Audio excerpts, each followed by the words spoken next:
Bismillahirrahmanirrahim. Assalamualaikum warahmatullahi wabarakatuh.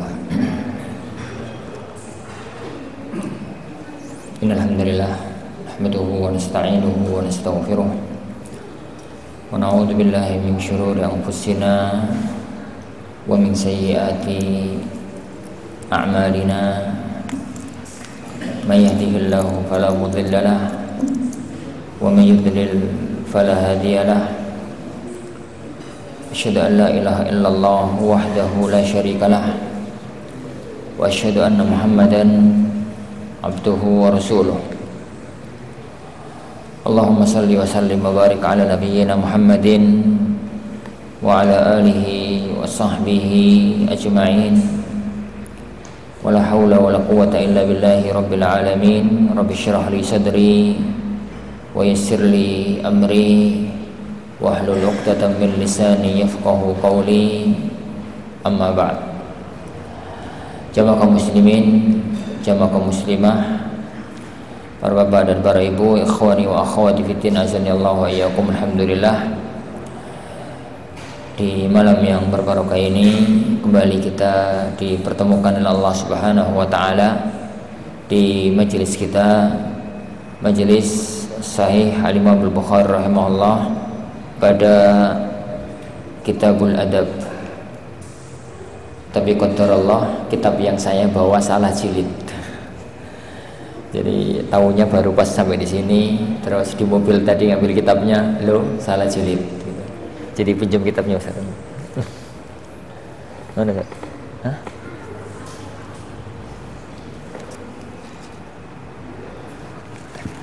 Apa Ustaz? Nah, tadi itu baca mau berangkat salat asar itu tergesa-gesa gitu ini, kesusu karena baca salat asar persis masih ada agenda di pesantren yang harus diselesaikan. Akhirnya karo budal sholat itu ngangkut kitab dua, satu untuk yang di Ngoloan baca asar, satu untuk yang di sini. Nggak nyadar kalau jilidnya salah. Baru nyadar sampai di sini tadi masuk gitu. Tadi jam berapa tadi nyampe sini? Tadi jam 5.10 kalau nggak salah. Dari selesai taklim di Ngoloan dibuka ternyata salah jilid, ya, salah jilid. Tapi insyaallah subhanahu wa ta'ala kita masih dalam bab tentang perintah untuk berbuat yang jujur dan larangan berdusta, gitu nih. Yang larangan untuk jadi berdusta. Pada hadis yang kedua, hadis 6095, berkata Imam Bukhari rahimahullah taala, haddatsana Ibnu Salam, haddatsana Ismail Ibnu Ja'far an Abi Suhail Nafi ibni Malik Ibn Abi Amir an abihi an Abi Hurairah, dari Abu Hurairah radhiyallahu an, anna Rasulullah, bahwasanya Rasulullah sallallahu alaihi wasallam qaal, beliau mengatakan, ayatul munafiki thalath, tanda orang munafik itu ada tiga. Idza haddatsa kadzaba, apabila dia bicara maka dusta. Wa idza wa'ada akhlafa, apabila dia itu berjanji maka dia menyelisihi. Wa idza tumina khana, apabila dia diberi amanat maka dia itu khianat. Beliau sallallahu alaihi wasallam membicarakan tentang munafik. Munafik itu para sahabat sekalian, cara bahasa diambil dari kata-kata an-nafaq. An-nafaqu itu terowongan bawah tanah atau terowongan bawah gunung, itu namanya nafaq, terowongan bawah gunung. Jadi di permukaan kita gak ono dalan, normal-normal aja, ternyata di bawah ono dalan, ya. Itu arti dari nafaq, terowongan bawah tanah atau terowongan yang nembus gunung. Bukan gunung dibelah loh ya, tapi gunungnya kelihatan utuh, tapi ternyata ini ada jalannya. Itu arti kata dari an-nafaq. Dan secara makna bahasa, an-nafaqu yani atau an-nifaq itu adalah segala sesuatu yang mana antara fakta dan yang ditampilkan itu benten, antara yang tampil ke permukaan dengan hakikatnya itu berbeda. Joboi keto alus, jerone keto jelune ternyata kasar. Itu secara bahasa artinya adalah an-nafaq. Maka kedondong itu buah nifak. Kan joboi halus to kedondong, jerone jerone akeh seromo tani. Jadi itu an-nafaq. Jadi itu artinya adalah nifak. Jadi sesuatu yang mana zahir dan batini itu beda. Yang nampak dengan fakta lapangannya itu berbeda. Itu secara arti bahasa. Makanya nafak atau terowongan disebut dalam bahasa Arab dengan nafak, dengan nifak, itu karena memang dhuwure ketoke tanah biasa ternyata bawahnya itu ada terowongan. Lah, arti bahasa itu kemudian dibawa oleh syariat kepada satu masalah agama. Apapun dalam agama ini yang mana apabila seseorang itu melakukan satu perbuatan yang antara yang ditampilkan dengan fakta lapangannya berbeda, maka perbuatan itu namanya perbuatan nifaq dan orangnya namanya munafik. Ini orangnya itu namanya munafik. Makanya jadi makna munafik atau makna nifaq dalam arti syariat itu dibagi oleh para ulama menjadi dua. Nifaq aqdi, kemunafikan dalam masalah akidah.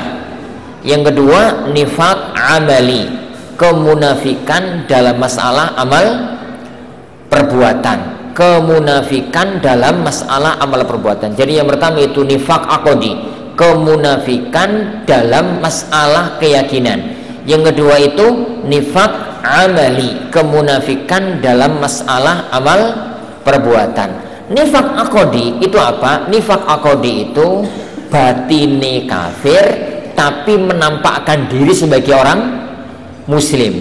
Dia itu menampakkan diri sebagai muslim.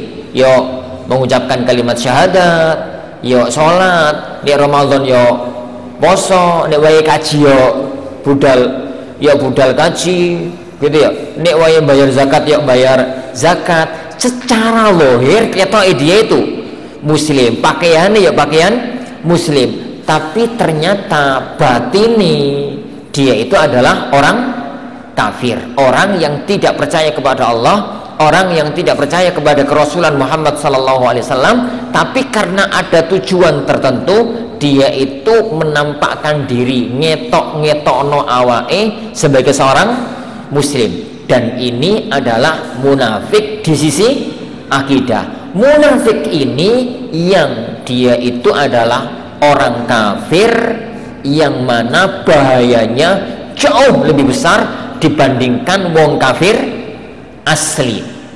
Kenapa? Nek wong kafir asli itu kan jelas, jadi dalam hati ini kafir menampakkan kekafiran, jelas-jelas menentang Islam, menolak Islam, memerangi Islam. Jadi koyok Abu Jahal, Abu Lahab, gitu ya. Orang-orang yang memang dia kafir menampakkan diri sebagai orang kafir sehingga jelas sikapnya bahwasanya dia ini orang kafir. Nah, adapun orang yang secara zahir dia itu adalah orang munafik, jadi orang muslim, tapi ternyata batinnya adalah orang kafir, itu yang sangat berat, yang sangat sulit, saking sulitnya sampai Allah Subhanahu wa ta'ala mengancam ke orang-orang munafik itu fid darkil asfali minan nar, besok di api neraka di akhirat itu jadi penduduk neraka sing paling bawah, sing paling dasar, luwe bawah, luwe berat hukumannya dibandingkan wong kafir sing asli. Kenapa? Bahayai lebih besar wong kafir munafik daripada orang kafir asli. Bahaya itu lebih besar orang kafir yang menampakkan keislaman daripada wong kafir sing asli. Nah, Tapi mensikapi orang-orang kafir yang munafik ini, para jamaah yang dimuliakan oleh Allah Subhanahu wa taala, itu kita boten saged menghukumi orang dari sisi hatinya. Kita niku saged menghukumi orang dari sisi zahirnya. Nek zahire muslim, kita hukumi muslim. Urusan hati, urusan dia dengan Allah Subhanahu wa ta'ala, urusan dia dengan Allah Subhanahu wa ta'ala. Kecuali kalau memang kita itu punya bukti yang amat sangat kuat. Kelasnya Rasulullah Shallallahu Alaihi Wasallam memperlakukan orang-orang munafik di zaman beliau itu sebagai orang muslim karena zahire muslim, padahal Rasulullah tahu persis dari wahyu Allah Subhanahu wa taala bahwasanya mereka adalah orang-orang kafir. Ngoten nggih, bahwasanya mereka adalah orang-orang kafir. Sampai di akhir-akhir masa kenabian, Allah Subhanahu wa taala karena saking bahayanya orang-orang munafik itu, Allah memberitahukan nama-nama orang munafik kepada nabinya. Jadi Allah Subhanahu wa taala mewahyukan, menyebutkan nama-nama orang kafir sing pura-pura masuk Islam kepada nabinya, sehingga Rasulullah tahu persis fulan orang kafir tapi berbaju muslim. Dan Rasulullah SAW arep ngawasi dhewe kan tidak bisa loh. Akhirnya beliau ini menunjuk salah satu di antara sahabatnya untuk menjadi intelijen, jadi memantau gerak-gerik orang-orang itu, jangan sampai masyarakat kaum muslim tertipu dengan mereka. Namanya orang yang dikasih tahu nama-nama orang-orang munafik itu adalah sahabat yang mulia Hudzaifah ibnul Yaman. Namanya itu adalah Hudzaifah ibnul Yaman. Dikasih tahu Hudzaifah fulan itu orang kafir loh yo. Jadi tapi pura-pura masuk Islam, berbaju Islam, awasi mereka. Dan tidak ada seorang pun yang dikasih tahu nama mereka kecuali Hudzaifah ibnul Yaman, sehingga Hudzaifah itu dikenal oleh para sahabat dengan gelar sahibu sirri Rasulillah, pemegang rahasianya Rasulullah sallallahu alaihi wasallam. Saking uniknya, kenapa yang dipilih oleh Rasulullah SAW itu Hudzaifah? Hudzaifah itu punya keahlian untuk jadi intelijen. Intelijen itu kan keahlian utamanya adalah pinter apa? Pura-pura jadi tukang bakso, padahal intelijen. Ini pura-pura dodolan apa? Padahal dia itu kemana-mana sebagai tukang bakso, kemana-mana tukang, tukang bakso intelijen kalau orang kabeh ya, kemana-mana gitu ya, hanya untuk ngamati gerak-gerik orang yang akan dicari, padahal dia adalah intelijen. Padahal dia itu adalah intelijen. Kadang-kadang intelijen kelas kakap, intelijen kelas komandan. Ini intelijen kelas komandan. Jadi kadang-kadang semacam itu. Hudzaifah itu dipilih oleh Rasulullah SAW kerantan beliau itu mampu bersikap manis, koyok teman dekat, padahal dia tahu di depannya itu musuh nyata. Jadi dia itu tahu persis di depan dia itu orang kafir yang musuh bebuyutannya kaum muslimin, tapi karena zahir muslim, kita ya koyok konco bareng, ya koyok teman dekat, dan tidak ada seorang pun yang bisa membedakan sikapnya Hudzaifah. Tidak ada seorang pun yang mampu mendeteksi Hudzaifah itu disikapi kau ini berarti wong iku kafir, nyanyi munafik kali. Disikapi kau ini berarti enggak. Sekelas Umar bin Khattab radhiyallahu an. Uniknya Umar bin Khattab radhiyallahu an pada waktu jadi beliau jadi khalifah. Setelah Rasulullah SAW itu meninggal dunia.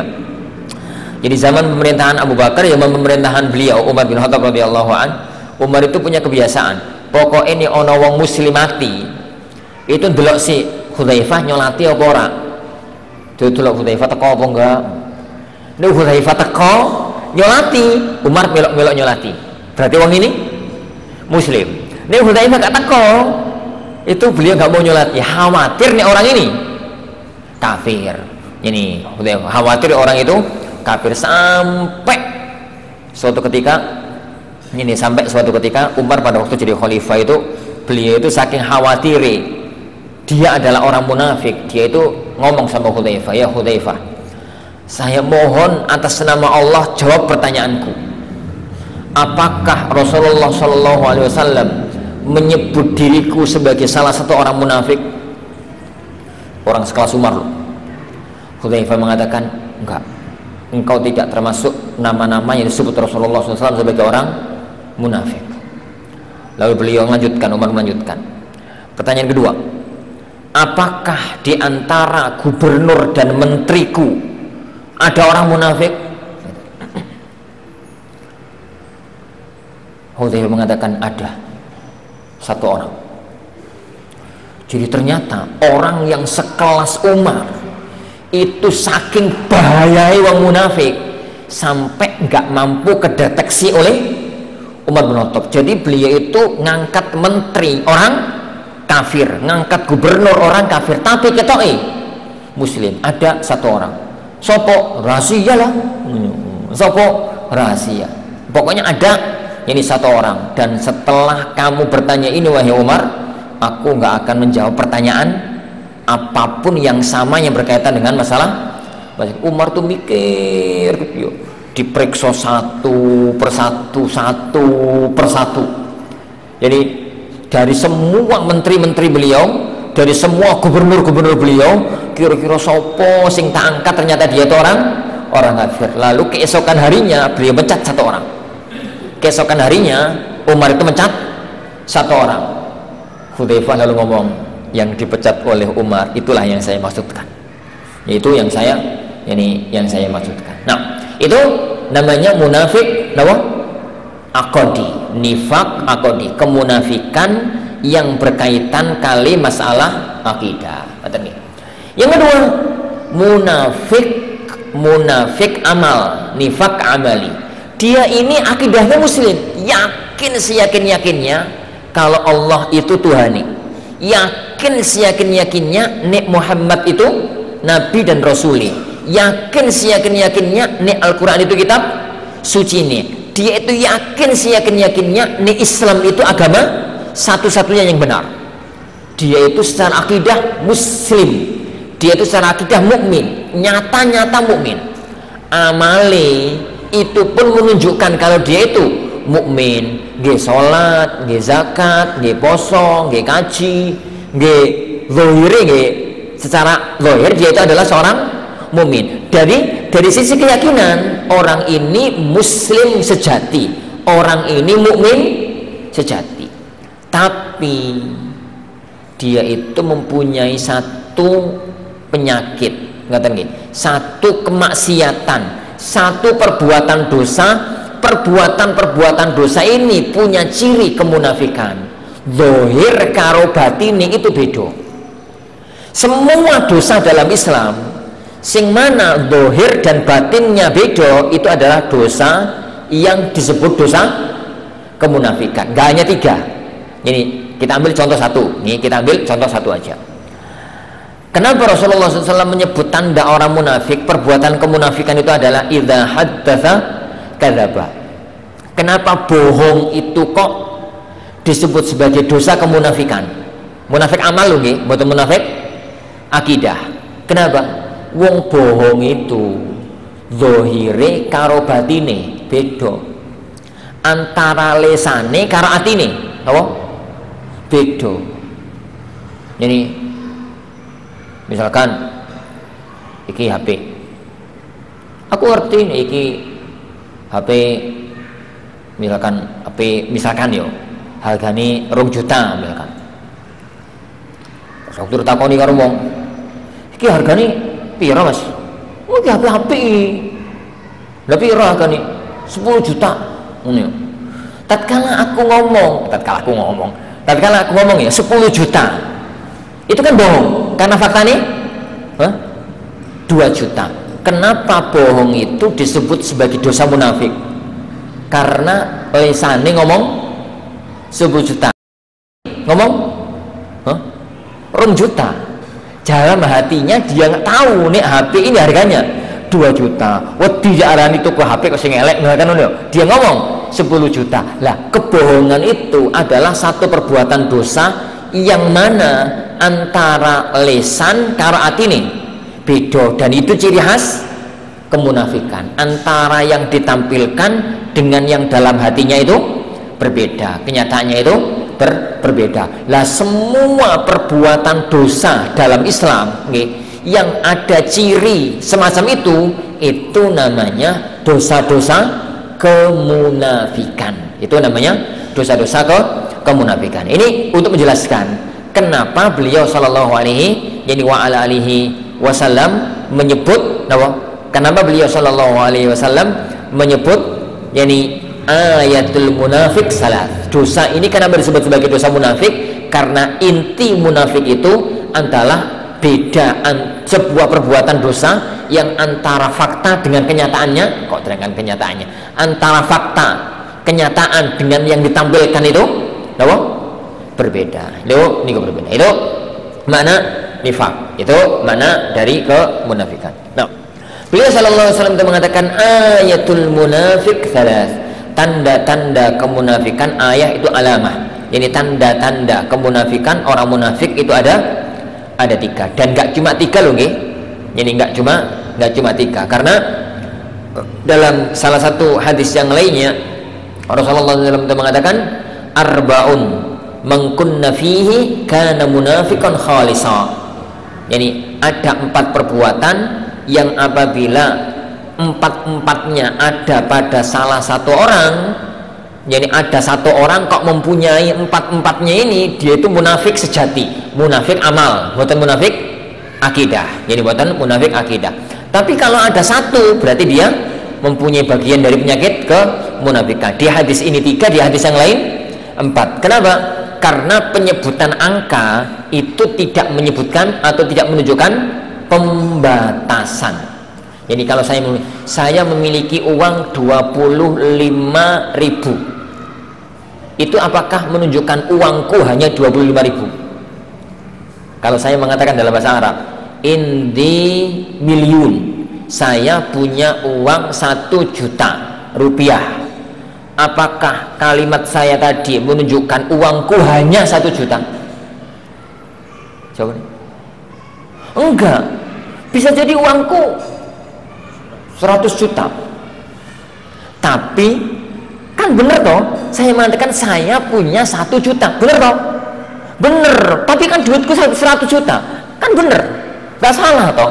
Kalau salah, kalau saya mengatakan saya hanya punya uang 1 juta, jika tak tambahi kata-kata hanya, saya jadi bohong. Tapi tatkala saya mengatakan saya punya uang jadi 1 juta, itu gak bohong. Kenapa? Lafaz penyebutan angka itu nggak mesti menunjukkan pembatasan. Makanya semua hadis yang ada sebutan angkanya itu nggak mesti ada pembatasan. Contoh, sabda Rasulullah SAW, sab'atun yuzilluhumullahu fi zillihi yauma la zilla illa zilluh. Ada 7 golongan manusia yang akan mendapatkan naungan dari Allah tatkala tidak ada naungan kecuali naungannya nanti dari akhirat. Apakah cuma 7? Enggak. Apakah cuma 7? Enggak. Para ulama kita, di antaranya Imamul Hafidz Ibnu Hajar rahimahullah ta'ala menyebutkan, setelah kita periksa semua hadis yang itu amal kebajikan yang dijanjikan akan dinaungi oleh Allah nanti di hari akhirat, pelakunya akan dinaungi oleh Allah di hari akhirat, kalau kita kumpulkan totalis likur, totalnya jadi 21. Kata Rasulullah SAW dalam hadis yang lain, asyaratun fil jannah, ada 10 sahabatku yang akan masuk surga. Lalu beliau menyebutkan Abu Bakar fil jannah, Abu Bakar masuk surga, Umar masuk surga, Abdurrahman bin Auf masuk surga, Utsman bin Affan masuk surga. Apakah cuma 10 yang dijamin masuk surga? Enggak, banyak yang lain. Maka jadi hadis semacam ini tidak menunjukkan pembatasan. Beliau ini hanya menyebutkan ada 3 ciri kemunafikan, tapi nggak cuma telu, bisa jadi tambah 1 lagi, tambah yang lain. Dalam hadis ini beliau menyebutkan 3. Jadi ayatul munafik salas, tanda kemunafikan itu ada 3. 1, idza haddatsa kadzaba, apabila bicara maka dia itu bohong. Kenapa disebut sebagai tindakan kemunafikan? Saya katakan tadi, orang yang bohong itu antara lesannya dengan atine beda. Lesane ngomong iya, atine ngomong enggak. Lesane ngomong 10 juta, jadi atine ngomong 2 juta. Dan semacam itu. Itu idza haddatsa yani kadzaba. Dan ini menunjukkan pada saudara sekalian bahwasanya bohong itu masuk dalam dosa besar. Kenapa masuk dalam dosa besar? Karena sebuah perbuatan dosa yang disebut sebagai salah satu pembatal keislaman. Salah satu membatalkan keislaman kan kemunafikan, munafik akidah. Tapi kalau disebut sebagai tindakan itu, meskipun nggak sampai munafik asli, maka itu menunjukkan bahwasanya perbuatan itu masuk dalam dosa besar. Makanya hati-hati nih, jangan sampai berbohong, karena berbohong itu masuk dalam tindakan kemunafikan. Kata idza haddatsa, yani kadzaba. Hadis yang telah kita baca pada pertemuan yang kemarin pada bulan yang lalu, di mana beliau sallallahu alaihi wasallam itu menyebutkan bahwasanya orang itu kalau berbohong lalu sering berbohong, bentar-bentar bohong, bentar-bentar bohong, bentar-bentar bohong, lama-lama yani dia itu akan ditulis oleh Allah Subhanahu wa taala sebagai kadzdzaba, sebagai seorang pendusta di hadapan Allah Subhanahu wa taala. Nah, yang kedua para jemaah sekalian, wa idza wa'ada akhlafa. Yani wa idza wa'ada akhlafa. Jadi sebentar sebelum masuk ini, bagaimana terapi agar orang itu nggak bohong? Terapi agar orang itu nggak bohong, pertama para jemaah sekalian, renungkan kembali besarnya dosa berbohong. Renungkan kembali besarnya dosa berbohong. Ayat-ayat Al-Quran, hadis-hadis Rasulullah SAW yang telah kita baca kemarin, dan nanti insya Allah akan kita baca tentang besarnya dosa pembohong. Yang kedua, renungkan dengan baik akibat dari kebohongan. Akibat dari kebohongan itu Masya Allah. Pertama, sepinter-pinternya orang berbohong, suatu ketika akan kebongkar. Dan ini wis kebongkar, iku Masya Allah, isini cacati subhanallah, karena dia berbohong. Jadi salah satu di antara efek kebohongan juga ya kawan, adalah bohong satu akan merembet kepada bohong yang lain. Jadi orang itu sekali bohong itu akan merembet kepada bohong jadi yang lain. Misalkan aku kabarani, misalkan aku lama nggak muncul di Sedayu, 7 hari 10 hari nggak muncul, ini tiba-tiba muncul, tiba-tiba nongol, padahal pada waktu nggak muncul tadi entah kemana gitu. Pada komodo tanya, jamin dari mana aja kok nggak pernah nongol, ini umroh Barca. Begitu saya ngomong umroh, pertanyaan kan lanjut, loh kapan budale? Bohong yang pertama kan ngomong umroh, ini kapan budale? Ya 10 harian yang lalu. Ya 10 harian yang lalu. Bohong yang kedua, loh cepet men budal umroh, ngambil paket yang sebentar. Bohong yang ketiga, lewat pakai travel apa? Travel B, misalkan. Bohong yang keempat, budal lewat Surabaya apa lewat Jakarta? Terus lewat Surabaya. Bohong yang kelima, berapa biayanya 9 hari itu? Dijawab. Bohong yang keenam, lanjut terus gitu. Sekali bohong, rentetannya itu panjang ke belakang. Rentetannya itu panjang ke belakang. Jadi renungi pertama dosanya orang yang berbohong, yang kedua efek dari berbohong, dan yang ketiga sadari bahwasanya bohong itu kono manfaati. Bohong itu nggak ada manfaatnya. Kenapa? Karena suatu ketika nanti akan kebongkar. Makanya Rasulullah SAW itu ngancem keras kepada orang yang berbohong dengan sebuah kebohongan yang nggak mungkin kedeteksi. Kebohongan itu apa itu? Apa sebutkan contoh, ada uang bohong terus nggak mungkin kedeteksi. Bohong apa? Bohong yang nggak mungkin kedeteksi itu bohong apa? Sampai polisi pun nggak bisa deteksi. Bohong mimpi. Aku mah bengi mimpi gini padahal gak. Aku mah bengi itu mimpi gini padahal gak. Iku lho, polisi kelas dunia gak bisa deteksi. Piye carane? Iki deteksi nanti malam kelihatan. Lah kalau sesuatu yang lain kan bisa diperiksa CCTV, bisa diperiksa sidik jari, bisa diperiksa ini, bisa diperiksa itu bisa. Tapi ini ngimpi, bicara nih. Ngimpi itu bicara. Makanya Rasulullah SAW itu sampai melaknat orang yang ngomong tentang mimpi yang dia tidak melihatnya. Kenapa? Bohong yang itu hanya iman yang bisa menahan. Tapi ini bohong-bohong yang lain Kan ini ono CCTV, si ono saksi, si ada ini yang masih mungkin itu bisa dibongkar kebohongan ini tersebut. Yang berikutnya Rasulullah SAW melanjutkan, wa idza wa'ada akhlafa. Nek kalau berjanji dia itu menyelisihi janjinya. Nek dia itu berjanji, dia itu menyelisihi janjinya. Kenapa? Ini dosa menyelisihi janji. Niki dimasukkan oleh Rasulullah SAW dalam dosa kemunafikan. Kenapa? Karena menyelisih janji itu beda antara mulut dengan hati. Beda antara mulut dengan hati. Antara yang dijanjikan dengan kenyataannya. Karena orang yang berjanji terus menyelisih janji itu kan ada dua kemungkinan. Kemungkinan pertama, dari awal dia itu niatnya nyelisihi, niat itu bohong. Sesuai ke rumah ya, udah. Padahal besok usaha acara lain.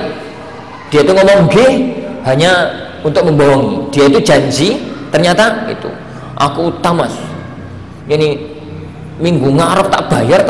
Padahal ya minggu ngarep itu gak ada bayangan dia dapat uang apa. Dia ngomong begitu hanya agar dapat utangan.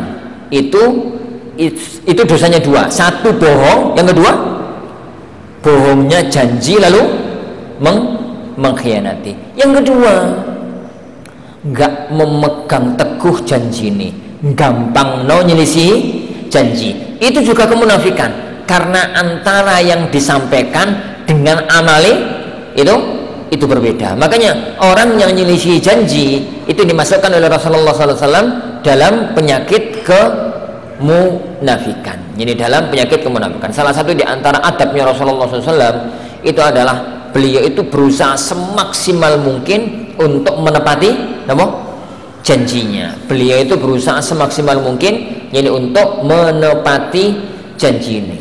Jadi kenapa? Karena bagi beliau orang yang menepati janji itu tanda-tanda yakni keimanan. Makanya kita para jamaah yang dimuliakan Allah Subhanahu wa taala, kewajiban kita adalah yakni tatkala berjanji itu yakin seyakin-yakinnya yakni akan menepati janji kita. Tapi karena kita nggak tahu besok terjadi apa, wajib bagi kita nek berjanji itu ngomong apa? Insya Allah. Jadi ngomong insya Allah. Jadi ngendal kabarnya, Mas. Ini aku besok mau minggu depan mau ke rumah kamu. Tanggal ini, hari ini. Saya janji deh. Saya ke rumah insya Allah. Kita nanti bicarakan di waktu itu. Tatkala dia janji itu, maka dia itu yakin seyakin-yakinnya tanggal yang ditetapkan itu adalah dia bisa untuk memenuhi janjinya. Dia melihat kalender, jadi jadwalnya di tanggal itu kosong, nggak ada kegiatan, nggak ada apa-apa, insya Allah longgar, dilonggarkan pekerjaan yang lain, dan dia insya Allah datang ke tempat yang dijanjikan dia itu untuk datang. Tapi apakah kita bisa memenuhi janji atau tidak, itu kan nggak ada yang tahu kecuali Allah Subhanahu wa taala. Janji ini pekan depan, ternyata besok wafat. Janji ini pekan depan, ternyata jadi besok sakit keras masuk rumah sakit. Janji ini begini, ternyata begitu. Karena kita itu dibawa kendali kekuatan Allah Subhanahu wa taala, dibawa kendali kekuasaan Allah Subhanahu wa taala. Makanya siapapun orang yang berbicara sesuatu yang akan datang, maka wajibnya ngomong insya Allah. Wajibnya itu ngomong insya Allah. Jika Allah menghendaki itu akan terjadi. Tapi kalau kita itu yakin nggak bisa datang, jangan lalu ngomong iya atau kemudian ngomong insya Allah. Itu dosa ini numpuk. Jadi ono A undang jenengan, Mas, aku minggu depan nikahno putriku, sampean datang yo. Tenan nih, sampean teko hari Jumat jam pada Jumatan, misalkan gitu ya. Jenengan itu yakin 100% Jumat depan pada Jumatan itu ono acara lain. Wis ono acara lain, dipastikan nggak bisa datang. Lalu jenengan arep ngomong aku gak iso teko kok gak enak ngono ya. Perasaane wong Jawa itu kan nyek ewo pake wo to. Arep ngomong nggih teko kok bohong. Wah, akhirnya ngomong ini, nggih aku teko insyaallah ngono ya. Aku teko insyaallah hari Jumat, sampai di hari Jumat hari hanya jenengan gak teko. Telepon lah karo koncone niku. Mas, sampean di jero arep teko. Aku gak iso teko. Nah, sampean wingi janji teko. Aku wingi kan ngomong insyaallah. Nah, insyaallah kok gawe bemper bohong.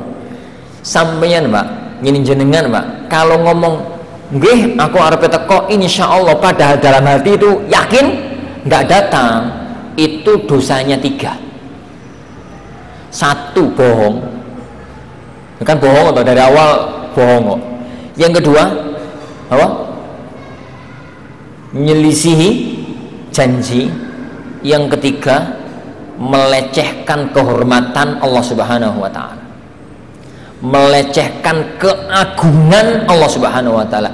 Insya Allah itu nyebut-nyebut kalimat Allah itu nggak sembarangan, jangan digunakan sembarangan. Lafaz insya Allah itu dipakainya untuk sesuatu yang kita yakin akan melakukannya, tapi karena kekuatan manusia di bawah kendali Allah Subhanahu wa taala, maka kita mengatakan insya Allah. Katanya kita itu mengatakan insya Allah, jangan sesuatu yang kita itu nggak yakin. Makanya Allah Subhanahu wa taala dan Rasulullah SAW mengajarkan menggunakan insya Allah itu sesuatu yang yakin. Coba jenengan kalau masuk kuburan, bukan di kubur yo, masuk kuburan, niku napa doai? Assalamualaikum ya ahlad diyar minal muslimina wal mu'minin wa inna insyaallah bikum lahikun. Semoga keselamatan tertuju kepada kalian wahai penduduk kuburan, dari kalangan kaum muslimin, kalangan kaum mukminin, yani muslimat, mukminat gitu ya. Dan kami insya Allah akan nyusul kalian. Nyusul mati niku pasti apa betul? Nyusul pasti niku, nyusul pasti lek. Nyusul mati niku pasti apa betul? Pasti. Tapi Rasulullah ngajarkannya wa inna insya Allahu bikum lahikun. Kami insya Allah bakal nyusul. Sebagai pelajaran bagi kita, penggunaan insya Allah itu untuk sesuatu yang yakin dalam pandangan kita. Adapun jadi apa enggak itu urusannya Allah Subhanahu wa taala, urusannya Allah Subhanahu wa taala. Gambaran wong itu berbohong terus gunakan lafaz insya Allah itu mirip-mirip dengan moco basmalah untuk perbuatan haram. Wong ngarepe maling bismillah oleh akeh, iku seandainya jenengan maling to itu dosa. Maling karo maca bismillah itu dosane tumpuk loro, dan dosa maca bismillah itu besar. Kenapa? Melecehkan kehormatan Allah Subhanahu wa taala. Ana wong zina terus ngomong bismillah gak meteng ngono. Bismillah gak konangan ngono. Yani, maka dosa maca bismillah itu lebih besar dibandingkan zinanya.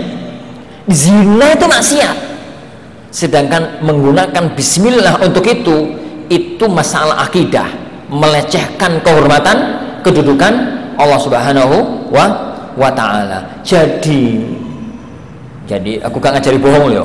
Seandainya bener-bener ewo pakewo, bohongnya sekalian, gak usah ngomong insya Allah, aku gak ngajari bohong loh, daripada wis bohong terus ngomong insya Allah. Tapi kenapa tuh harus bohong? Terus terang itu luwe enak, luwe marem atine wong itu daripada kecewa nanti. Wis kadung di nyeni beleno ayam, wis kadung siapno wedang, wis kadung opo, ternyata jenengan gak teko. Dari awal itu ngomong, Mas hari Jumat ba'da zuhur aku gak iso loh Mas, aku isu itu budal ke Malang, jadi datangnya itu insya Allah Sabtu pagi baru datang. Aku Jumat gak iso Mas, aku datang Ahad sore ya. Oh gitu ya, ya wis Ahad sore ya. Itu berarti kan pas acara gak angen-angen jenengan dari awal gak angen-angen, dan jenengan di angen-angen di dino Ahad. Jadi disisakno berkat siji kek, disisakno sate kek opo gitu, ben hari Jumat karena dia tahu hari Ahad akan ada teman dekat yang datang, jauh lebih nyaman. Ini apa ya? Kejujuran itu jauh lebih nyaman dibandingkan dengan jadi janji yang tidak ditepati. Ngaten nggih. Wa idza wa'ada akhlafa. Terakhir kata Rasulullah SAW, wa idza tumina khana. Apabila diberi amanat maka dia mengkhianati. Amanat apapun para rawuh. Amanat tertinggi, amanat dari presiden, itu amanat, ternyata mengkhianati tugas kepresidenan. Amanat dari dewan misalkan, amanat menjadi wakil rakyat, amanat jadi gubernur, amanat jadi opo gitu, itu amanat. Termasuk diantara amanat adalah amanat diberikan oleh Allah anak, amanat diberikan oleh Allah keluarga, itu amanat. Dan diantara amanat adalah apabila orang mempercayakan sesuatu kepada kita, mempercayakan keuangan pesantren misalkan, dipercaya jadi bendahara desa, dipercaya jadi bendahara RT, dipercaya jadi ini, dipercaya jadi itu, ternyata tidak menjalankan yakni amanatnya dengan semaksimal mungkin. Idza tumina khana. Apabila dia itu ini diamanati atau diberi amanat maka dia mengkhianati tugas amanat yang diembankan kepada ini dia tersebut. Makanya korupsi itu masuk dalam penyakit ini. Orang korupsi itu kan orang iso korupsi. Kenapa? Karena dia itu punya wewenang, diberi amanat untuk ngelola, ternyata malah diambil sendiri. Jadi idza tumina khana, maka masuk dalam penyakit kemunafikan. Tapi jangan sampai salah, Pak. Korupsi itu penyakit munafik amal. Buatan sampai munafik apa? Akidah. Buatan munafik akidah. Karena kula pernah mendengar satu ceramah. Yo Ustadz sombong banget tentang bantas korupsi. Benar sih sebenarnya beliau itu, tapi cara pendalilannya salah. Beliau mengatakan, ketahuilah para jamaah sekalian, bahwasanya orang yang korupsi itu mengkhianati amanat, dan orang yang khianat amanat itu adalah orang yang tanda-tanda kemunafikan. Sedangkan orang munafik itu adalah fitrqil aswali minan nar, di dalam neraka yang paling dasar. Lho Ustaz iki piye to ati kowe? Ustaz iki piye to? Dicambung-sambungno. Padahal itu garis pisah.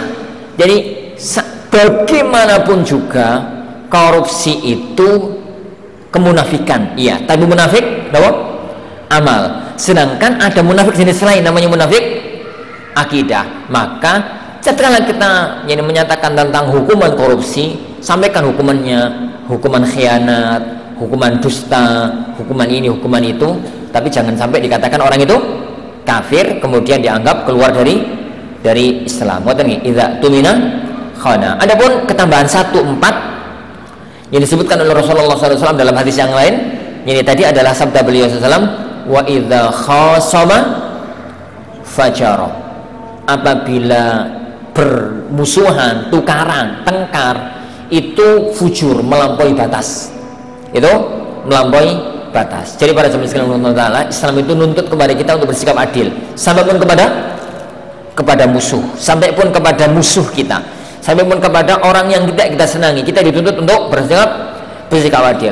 Kalau misalkan ya ada orang itu yang kesalahannya dia tuh 7 misalkan, jangan sampai gara-gara kita tengkar dengan dia kita menyebutkan maaf, ini kesalahan dia 9 gitu ya. Padahal kesalahannya cuma 7, melampaui batas. Seharusnya diperlakukan kayak begini cukup, kemudian diperlakukan di atasnya. Itu idza khasama fajara. Apabila bertengkar, maka orang tersebut melampaui batas dalam pertengkarannya. Allah insyaallah subhanahu sudah ada nisya. Kita lanjutkan pada waktu yang akan datang biizni rabbina tabaraka wa taala. Kita akhiri majelis. Subhanakallahumma wa bihamdik, asyhadu an la ilaha illa anta, astaghfiruka wa atubu ilaik. Wassallallahu wasallam wa baraka ala nabiyyina Muhammad. Assalamualaikum warahmatullahi wabarakatuh.